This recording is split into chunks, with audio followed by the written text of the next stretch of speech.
चरण पीठ करुणा निधान के, चरण पीठ करुणा निधान के, जनु जुग जामित प्रजा प्राण के, जनु जुग जामित प्रजा प्राण के। तो भरत सागर हैं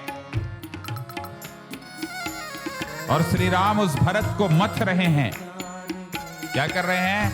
मथ रहे हैं। जब समुद्र मंथन हुआ तो वासुकी नाग जो था उससे मथा गया था समुद्र मंथन में, तो यहाँ पर उस भरत को मथने के लिए श्री राम को वासुकी नाग बनना पड़ता है। कहत भरत गुणशील स्वभाव, कहत भरत गुणशील स्वभाव, प्रेम पयोधि मगन रघुराई, प्रेम पयोधि मगन रघुराई। यह संसार क्या है? सागर है। संसार क्या है? सागर है। और क्षीर सागर जहां विष्णु जी रहते हैं वो भी एक सागर है। और समुद्र का मंथन हुआ था तो भी सागर में हुआ था। श्री वेद जो चारों वेद हैं उसको भी समुद्र की भांति माना गया है। और भरत प्रेम के सागर। किसके सागर? प्रेम। उस प्रेम के सागर को श्री राम धीरे धीरे धीरे धीरे मथ रहे थे। प्रेम पयोधि मगन रघुराई, प्रेम पयोधि मगन रघुराई। जब लंका का विजय पूर्ण हो गया, विभीषण ने कहा कि चलो प्रभु लंका चलते हैं, देखने का प्रस्ताव दिया, पर श्री राम ने मना कर दिया। क्यों? क्योंकि उनके हृदय में कौन चल रहे थे? भरत। क्योंकि कितना दिन बचा था अयोध्या पहुंचने में? एक दिन। उन्हें भरत जी की याद सता रही थी। एक दिन शेष है, मुझे भरत के पास जाना है। कि तुलसी बीते अवधि, आप लोग बोलते रहिए। कि तुलसी बीते अवधि प्रथम दिन, जो रघुवीर न आई हाँ। तो प्रभु चरण सरोज सपथ, जीवन परिजन ही न पाए। एक दिन बचा हुआ है और मेरे रघुवर यदि नहीं आए इस अवध में तो परिजनों के साथ में भरत को नहीं पाएंगे, हम तो अपनी जान दे देंगे। क्यों? क्योंकि वह चरण पादुका 14 वर्ष का अवलंब था।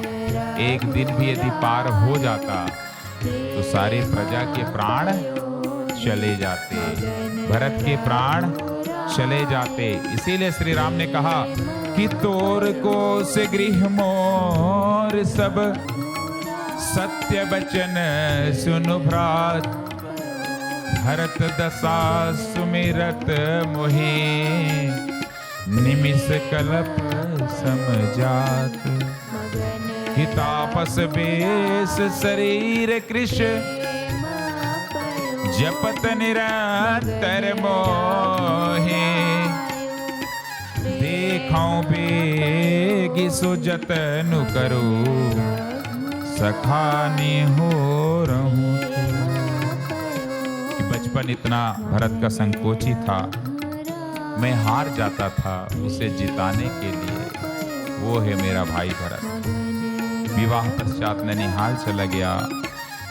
मेरी यात्रा तो आत्म मंथन की यात्रा है, और भरत की यात्रा समुद्र मंथन की यात्रा थी। राम अपनी आत्मा को मथनी बना रहे थे। अपने पूरे तन और मन से और हृदय से भरत को मथ रहे थे। वासुकी नाग बन करके भरत को मथ रहे थे। आखिरी दिन तक भरत को ज्ञात नहीं हुआ कि श्री राम कहां पहुंचे हैं, कब आ रहे हैं। क्योंकि आसपास के राज्यों से कोई खबर ही नहीं आ रही थी। यदि राम आ रहे हैं, पहले से ही दूत या गोपनीय जो दूत हैं वो सब आके बता देते कि राम यहाँ पहुंचे हैं, परंतु कोई खबर नहीं आ रही थी भरत को।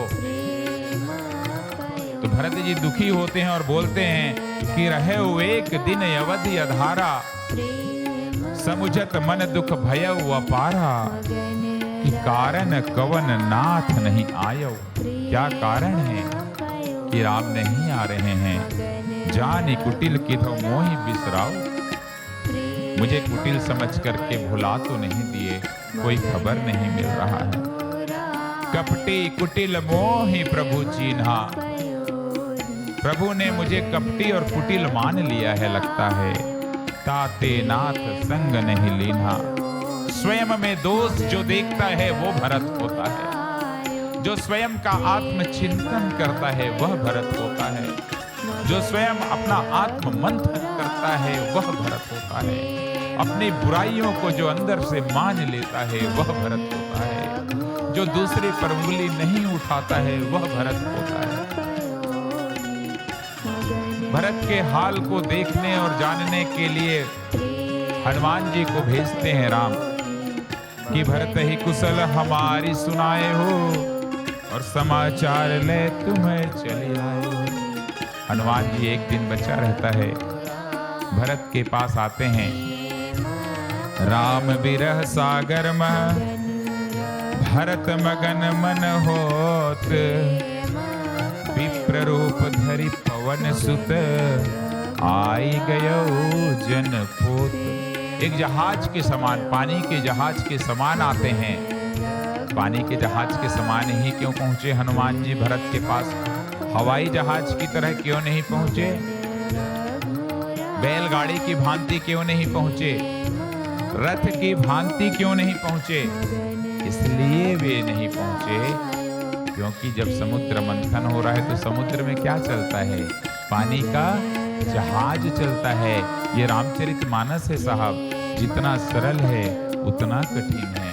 इसलिए हनुमान जी जो हैं जनुपोत, पानी में चलने वाले जहाज की भांति भरत के पास पहुंच रहे हैं, क्योंकि जो भरत हैं वो क्या हैं? समुद्र हैं, जिनका मंथन कौन कर रहा है? राम जी कर रहे हैं। और ये वो भरत हैं। ये कौन है? वो भरत हैं कि भरत का मंथन श्री राम कर रहे हैं, परंतु ये वो भरत हैं जो कि हनुमान जी का समुद्र मंथन कर दिए थे। किसका समुद्र मंथन? हनुमान जी का। भरत का समुद्र मंथन किसने किया? राम जी ने। और हनुमान जी का समुद्र मंथन किसने किया? भरत जी ने। कैसे बताओ? जब लेके निकले संजीवनी को द्रोणाचल से,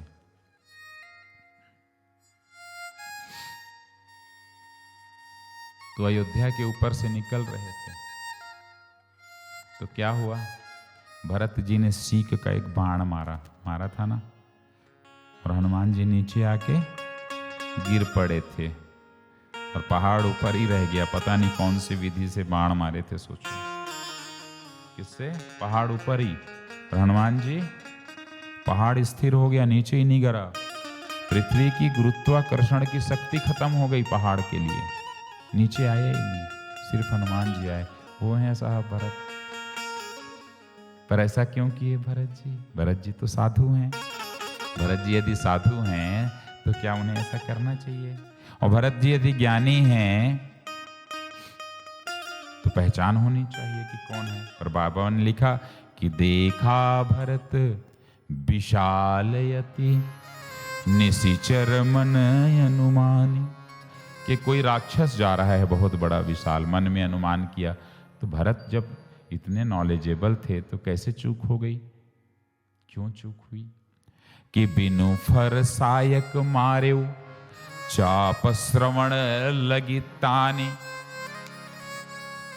पहाड़ ऊपर, हनुमान जी नीचे। चूंकि क्या हुआ था, जब लक्ष्मण जी को शक्ति लगी थी तो बोले कि भाई सूर्य उगने से पहले संजीवनी लेकर के आना है द्रोणाचल गिरी से। ये सुषेण वैद्य ने बताया। तो जब निकले वहां से हनुमान जी, तो किस रूप में निकले कि राम चरण सरसिज उर राखी। राम तो सामने थे, तो श्री राम के चरण को आपने सिर में रख लिया, अपने हृदय में रख लिया, सिर नहीं हृदय में रख लिया, और चला प्रभंजन सुत बल भासी। तो कौन से रूप में गए? प्रभंजन सुत बलभासी, अपने बल का बखान करते हुए निकले। अरे भाई, श्री राम जी वहां पर थे तो श्री राम जी के चरण को छूना था, आशीष लेना था ना, सिर पे आशीर्वाद लेते तो निकलते। वहां गलती हो गई। जोश में होश खोना इसी को कहते हैं। हनुमान जी से क्या गलती हुई? यही गलती हुई कि उनके चरण को याद किया राम जी के और हृदय में रखा और अपने बल का बखान करते हुए निकल पड़े कि चला प्रभंजन सुत बल भासी। पर जब यही सीता की खोज करने जा रहे थे तब क्या हुआ था? प्रभंजन सुत गए थे क्या? सीता जी की खोज कर लिए थे ना। क्या हुआ था? प्रभंजन सुत, प्रभंजन माने भी क्या होता है? हवा ही होता है। और पवन सुत माने पवन भी हवा ही होता है। परंतु हवा, वायु, समीर, प्रभंजन सब तो हवा ही है, समानार्थी शब्द है, पर सब में अंतर है। पवन क्या है? नदी के किनारे बगीचे में चलने वाली धीरे धीरे धीरे हवा जो होती है, जो हमें शांति की अनुभूति देती है, वो है पवन। समीर, जो पुरवाइयाँ चलती हैं, हम किसी खेत में हैं, धान काट रहे हैं, सुंदर सी हवा आ रही है, पुरवाई चलती है, उसे क्या कहते हैं? समीर। और प्रभंजन, आंधी आवा थे, तूफान आ रहा है, भयानक आंधी आ रहा है। आंधी का प्रकोप 4 घंटे तक रहेगा, तूफान का प्रकोप 10 घंटे तक रहेगा। सब अपने अपने घरों में चले जाएं। सागर के किनारे के लोग अपने घरों को छोड़ दें, 2 किलोमीटर तक के लोग, क्योंकि सागर का जो तट है वह भी समुद्र के जल के प्रकोप से शायद बच ना पाए। आंधी से ऐसा होता है ना। तो प्रभंजन माने आंधी वाली हवा। कौन सी? आंधी वाली हवा। तो आंधी वाली हवा कभी किसी के लिए सुखदायी होता है क्या? नहीं ना। तो आंधी वाली हवा हमेशा दुखदायी होता है। तो किस रूप में निकले थे हनुमान जी? प्रभंजन सुत के रूप में निकले।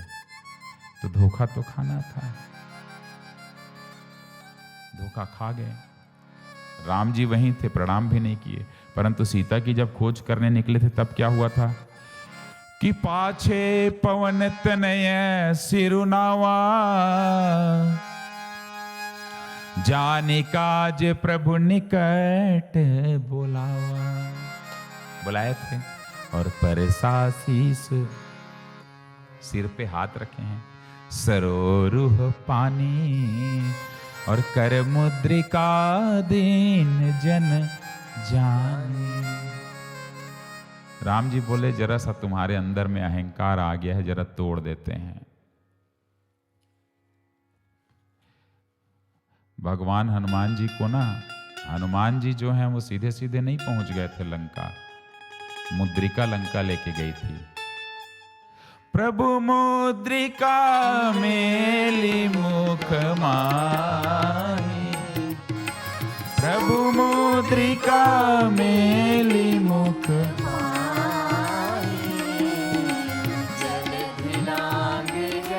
अचरज। हाँ जी, क्यों? सागर को पार किया, क्यों आश्चर्य नहीं है? हनुमान जी जा रहे थे इसलिए आश्चर्य नहीं है क्या? हनुमान जी जा रहे हैं इसलिए जल को, सागर को लांघ लिए, इसमें आश्चर्य नहीं होना चाहिए।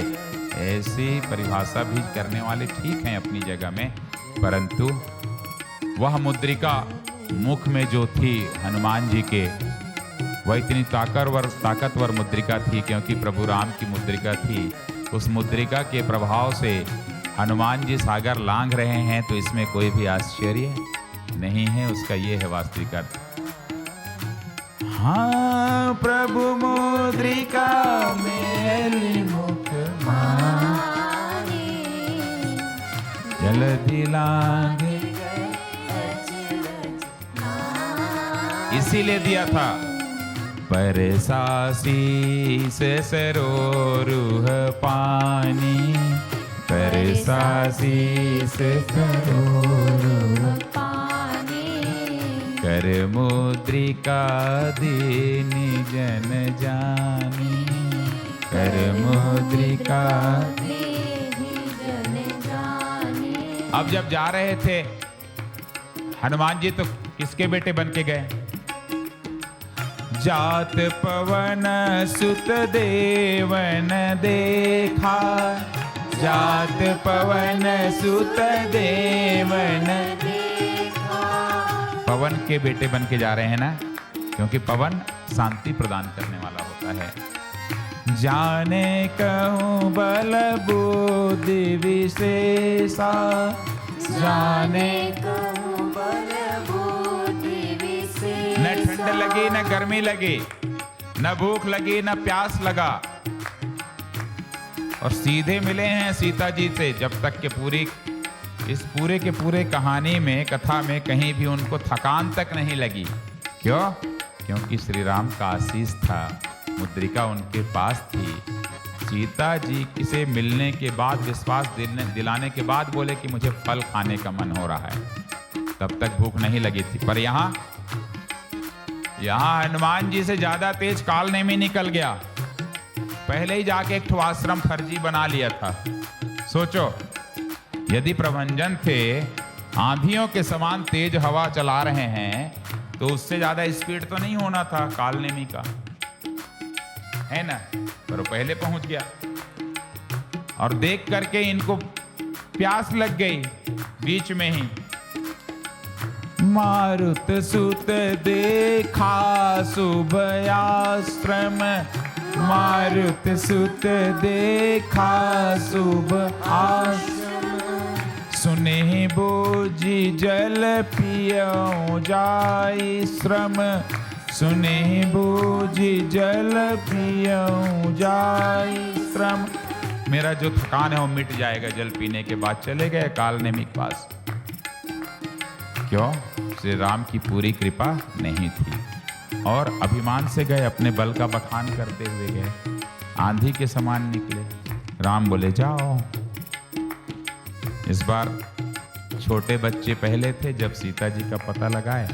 अब तुम्हारे अंदर भी लगता है कि मैं अब काम करने में सक्षम हो गया हूँ, बड़े बेटे बन गए हो, अब तुम बड़े हो गए हो, वयस्क हो गए हो, तो जरा ठीक है, अपने माता पिता के बाद, अपने माता पिता से बिना पूरे आशीर्वाद लिए जरा काम करो, देखो कहाँ पहुँचते हो। अब वहाँ कालनेमी को मारे, और कालनेमी को मारने के बाद द्रोणाचल पर्वत पहुँचे। बोले कहाँ है औषधि संजीवनी? पहचानने के लिए सक्षम नहीं हुए। एक तरफ जब हम कहते हैं जय हनुमान ज्ञान गुण सागर, जय हनुमान ज्ञान गुण सागर, जय कपीस लोक उजागर, जय कपीश। लोक उजागर। तो क्यों गलती हो गई भाई? इतने ज्ञानी थे तो गलती है। आप ज्ञानी हो ना? जय हनुमान ज्ञान गुण सागर, जय। पर कैसे ज्ञानी हो कि आप संजीवनी नहीं बता पा रहे हो कि द्रोणाचल पर्वत में कौन सी संजीवनी है? तो गड़बड़ हो गया। देखा सैलन औषध चीन्हा, देखा सैलन औषध। औषधि नहीं चीन पाए पहाड़ में।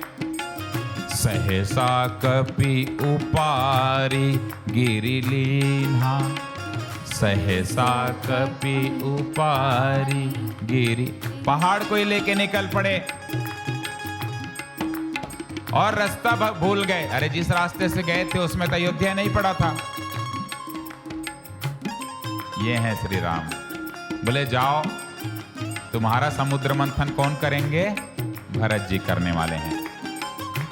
भरत जी ने मारा बाण कि देखा भरत विशाल यति निश्चर मन अनुमान। मार दिया बाण, बिनु फरसायक मारे चाप श्रवण लगी थान। मूर्छित होके गिर पड़े हनुमान। और जब मूर्छित हुए तो बोले राम राम राम। भरत जी बोले अरे ये तो राम का भक्त है। पहुंचते हैं, देखते हैं मूर्छित। भरत क्या बोलते हैं, देखिए भरत कौन है।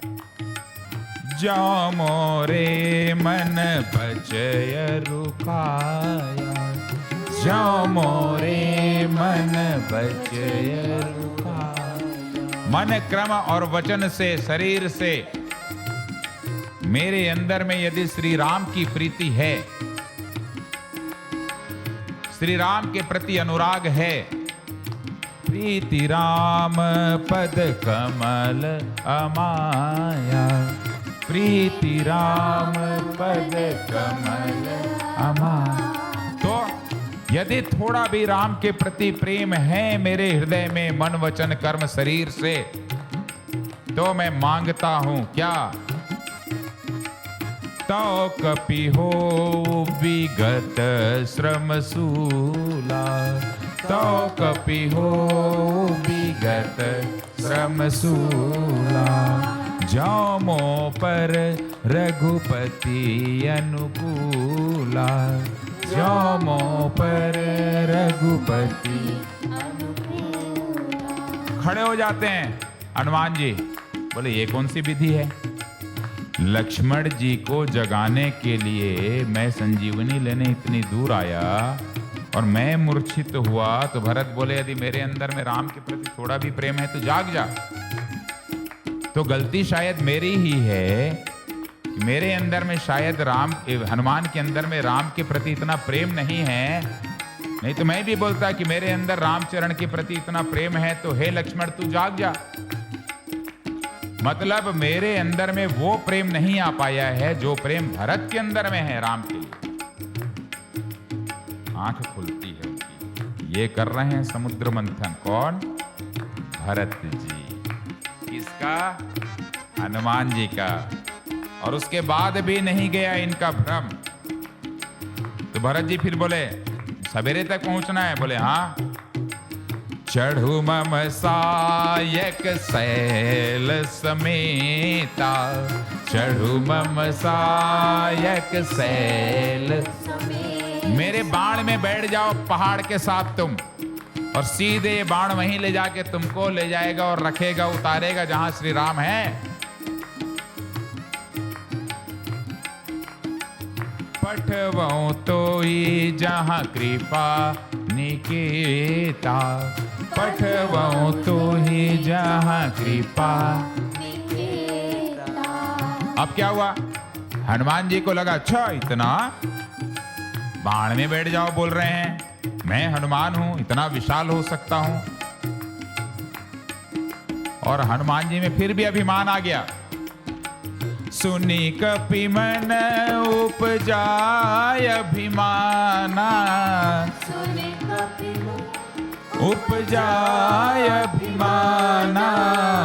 मोरे भार चलहि किमि बाना, मोरे भार चलहि किमि बाना। अरे मेरे भार से ये बाण कैसे चलेगा?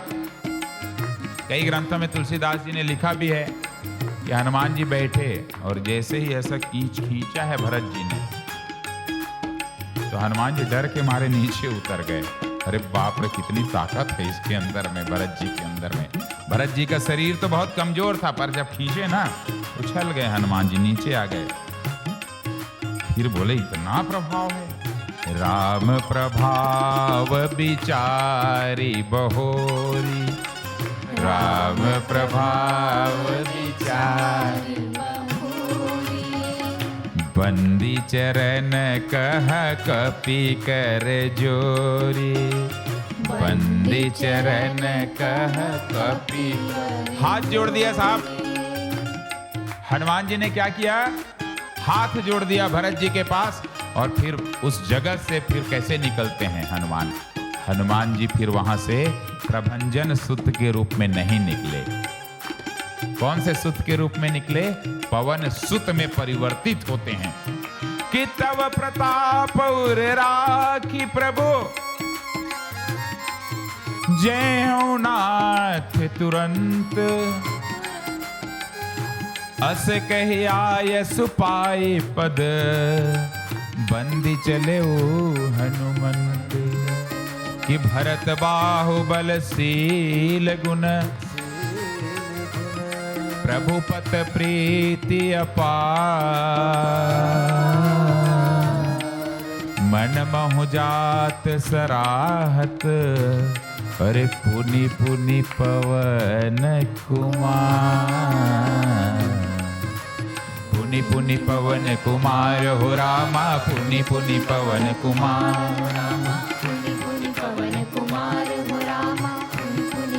तो भरत जी यहाँ पर हनुमान जी का समुद्र मंथन कर रहे हैं। और भरत का समुद्र मंथन किसने किया? राम ने किया। और जब चरण पादिका को लेकर के अयोध्या जब आए भरत, तो गुरु से बोले कहाँ रखें? कि समुझब कहब करब तुम जोई और धर्म सार जग होई सोई। गुरुजी बोले भैया जहां रख दोगे वहीं सब ठीक है, मैं कुछ बताने की स्थिति में भी नहीं हूं। तुम धर्म के सार हो, जहां रखोगे वहां पर सब अच्छा होगा। अब हनुमान जी से संदेशा प्राप्त कर श्री राम अवध पहुंचे थे। तो भरत की दशा क्या थी? कि गहे भरत पुनि प्रभु पद पंकज और नमत जी नहीं सुर मुनि शंकर यज। कि परे भूमि नहीं उठत उठावत, खड़े हुए हैं दंडवत होकर के, उठाने की कोशिश कर रहे हैं राम, उठ नहीं रहे हैं भरत। और बल करी कृपा सिंदूर लाए, ताकत से उठाना पड़ा भरत को और अपने हृदय से लगाया है। वशिष्ठ जी ने उस समय राज्याभिषेक का प्रस्ताव रखा कि सब द्विजय देहु हरसि अनुशासन रामचंद्र बैठे सिंहासन। बोले अच्छा रामचंद्र सिंहासन में बैठेंगे? बोले हाँ, परंतु कैसे? क्योंकि उस सिंहासन में कौन था? चरण पादुका थी। तो राम बोले कि नहीं, मैं कैसे इसमें बैठूंगा, इसमें तो चरण पादुका है। बहुतों को पता ही नहीं था तब तक कि चरण पादुका सीताराम जी का अवतार है।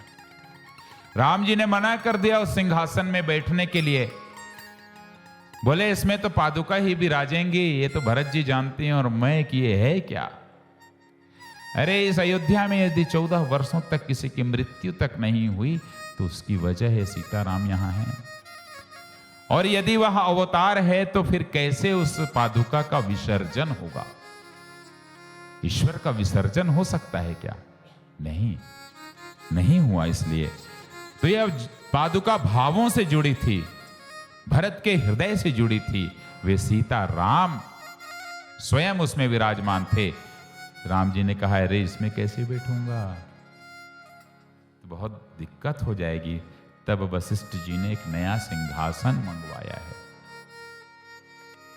कि प्रभु बिलो की मुनि मन अनुरागा और तुरंत दिव्य सिंहासन मांगा।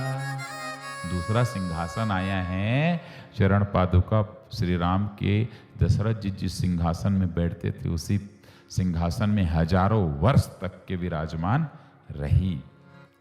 तो राज्यारोहण सिंहासन में जब हुआ तो भरत जी पीछे छत्र पकड़ करके खड़े रहे। तो भरत राम के परछाई हैं बोला गया, तो परछाई पीछे की ओर अधिकांश होती है। तो राम के परछाई के रूप में भरत जो है छत्र को पकड़ करके खड़े थे। अब क्या हुआ था? वशिष्ठ जी ने श्री राम वनवास की 6 विशेषताएं बताई थी। किसको? भरत जी को। क्या बताई थी? कि सुनहु भरत भावी प्रबल, बिलखी कह्यो मुनिना, हानि लाभ। बहुत ध्यान से सुनिए, जीवन में ये हमेशा आपको दुख के समय काम तो आएगी ये पंक्ति। सुख के समय तो हम लोग सभी आनंदित रहते हैं, दुख के समय बहुत महत्वपूर्ण पंक्ति है ये। कि सुनहु भरत भावी प्रबल, भाग्य ही प्रबल होता है। कि बिलखी कह्यो मुनिनाथ, वशिष्ठ जी बोल रहे हैं रोते हुए, क्या? कि हानि लाभ जीवन मरण यस अपयस विधि हाथ, यस अपयस विधि हाथ। ये कोई निर्धारित नहीं कर सकता कब मुझे हानि हो जाए, कब मुझे लाभ हो जाए, कब कोई किसी को जीवन मिल जाए, कब किसी को मृत्यु हो जाए, कब किसी को यश हो जाए, कब किसी को अपयश हो जाए।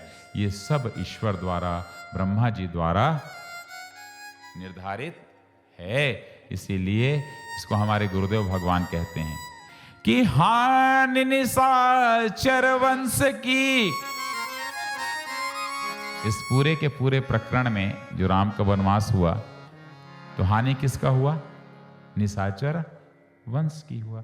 कि हानि निशाचर वंश की, और लाभ विभीषण राज। हुआ ना विभीषण को लाभ। और जीवन भो मुनि मखन को, मुनियों का जीवन तर गया। और दशरथ मरण अकाल, दशरथ मरण अकाल, दशरथ की मृत्यु हुई, मुनियों का जीवन बन गया। और सुयस भयो, कि सुयस भयो जग भरत को।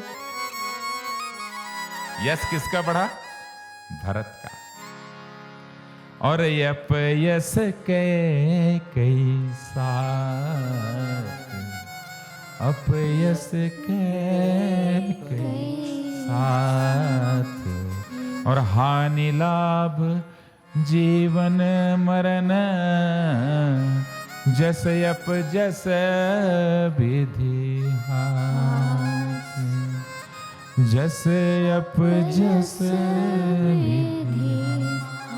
श्री राम वनवास के वस्तुतः कारण कौन है?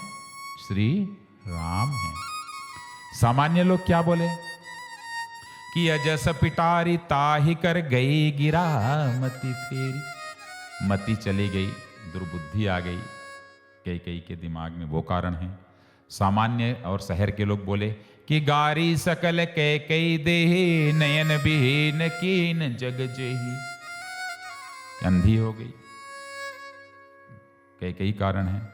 निषाद जी बोले कई नंदनी मंदमती, कुटिल कठिन पन कीन, जेहि रघुनंदन जानिकहि, सुख अवसर दुख दीन। सुमित्रा बोली कि लक्ष्मण के भाग्योदय हेतु है यह वनवास, कि तुम्हारे ही भाग्य राम बन जाहि, दूसर हेतु तात कुछ नहीं। वशिष्ठ जी बोले सुनहु भरत भावी प्रबल। भरद्वाज जी बोले तात कई दोष नहीं, गई गिरा मति धूरी। तो श्री राम के वनवास के कारण श्री राम स्वयं हैं। यह इच्छा स्वयं श्री राम की थी, और भरत के माध्यम से प्रेम के अमृत को उस सागर से बाहर निकालना किसका काम था? श्री राम का काम था।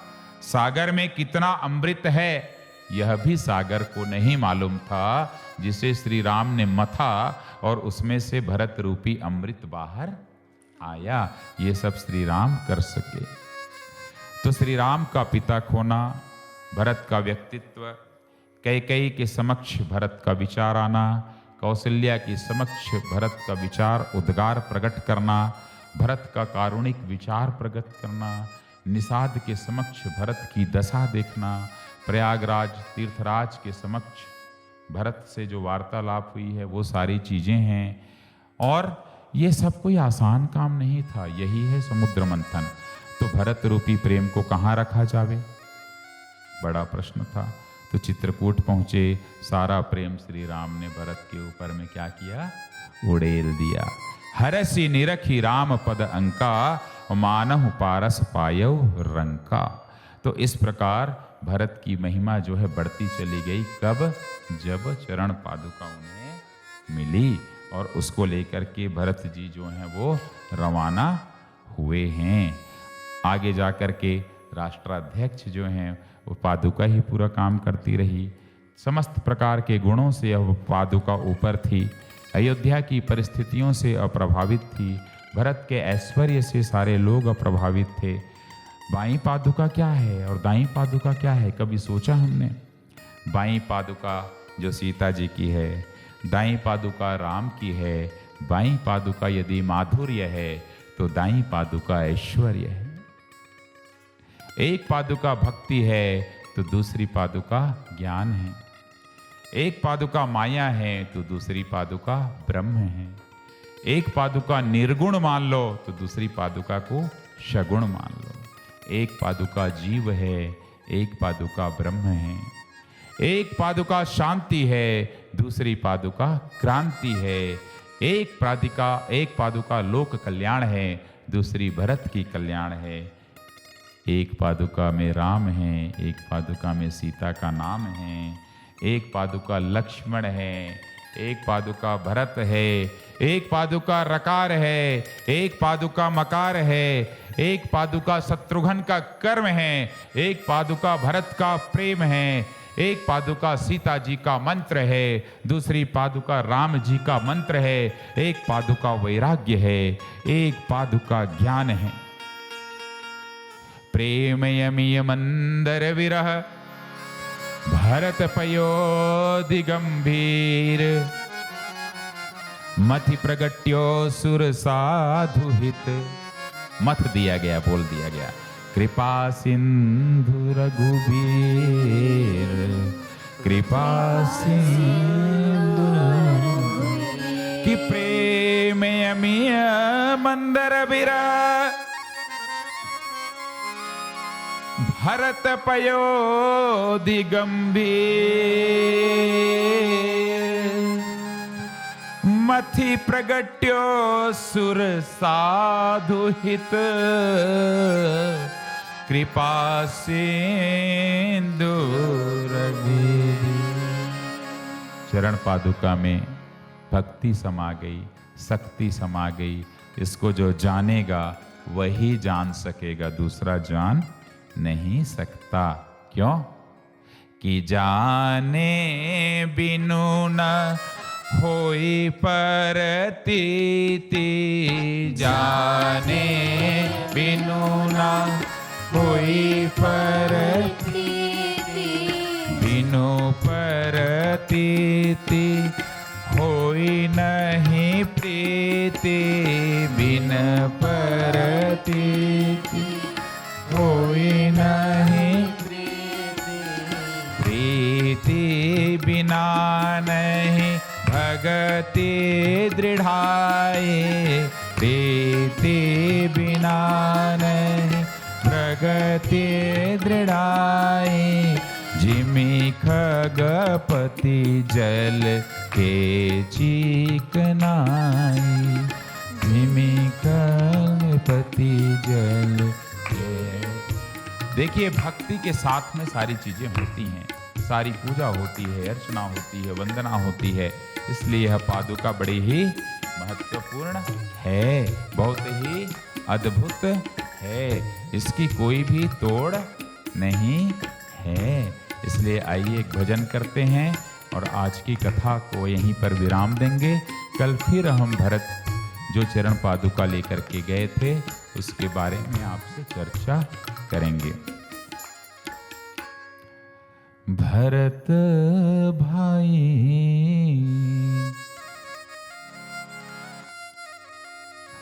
हाँ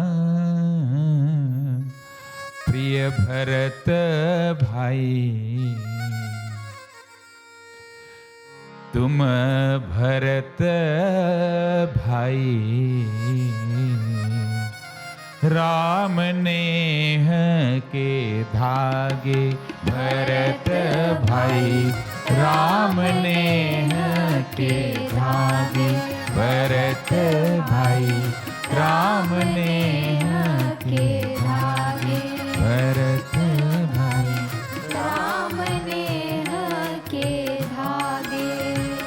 त्यागे अपनी निज माता को, त्यागे आप लोग भी गाइए जोर से। त्यागे अपनी निज माता को, त्यागे अपने निज माता को, अवध राज को त्यागे भरत भाई राम नेह के धागे, भरत भाई राम नेह के धागे, भरत भाई राम नेह के धागे।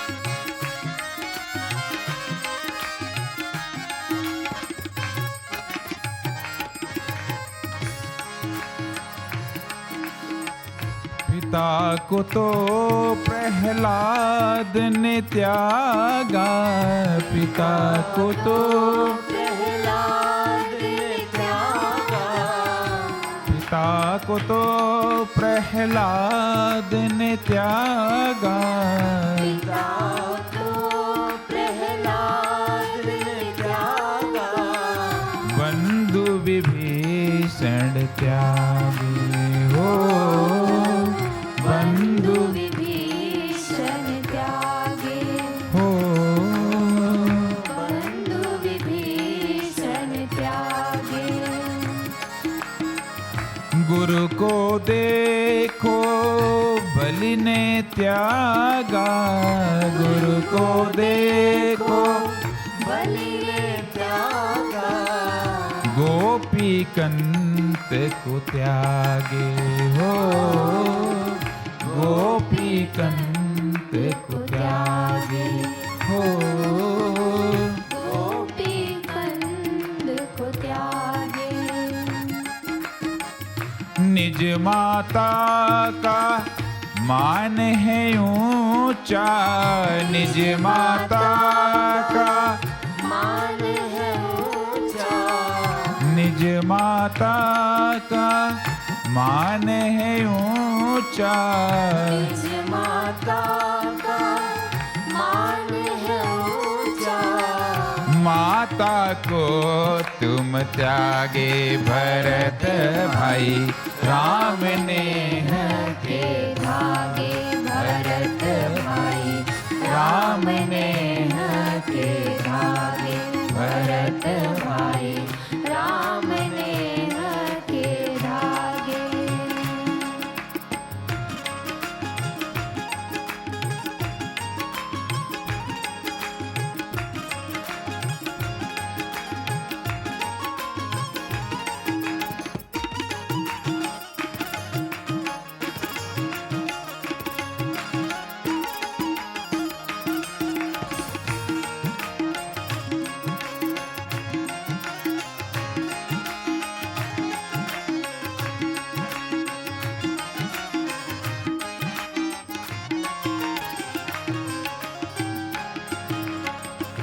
धर्म अर्थ और काम को छोड़ा, धर्म अर्थ और काम को छोड़ा, धर्म अर्थ और काम को छोड़ा, धर्म अर्थ और काम को छोड़ा, छोड़े मोक्ष के द्वार।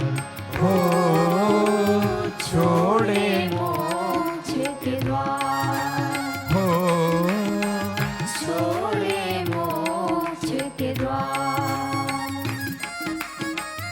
राम चरण में प्रीत तुम्हारी, राम चरण में प्रीत तुम्हारी, राम चरण में प्रीत तुम्हारी, राम चरण में प्रीत तुम्हारी, राम चरण रति न्यारे भरत भाई, राम नेह के धागे भरत भाई, राम ने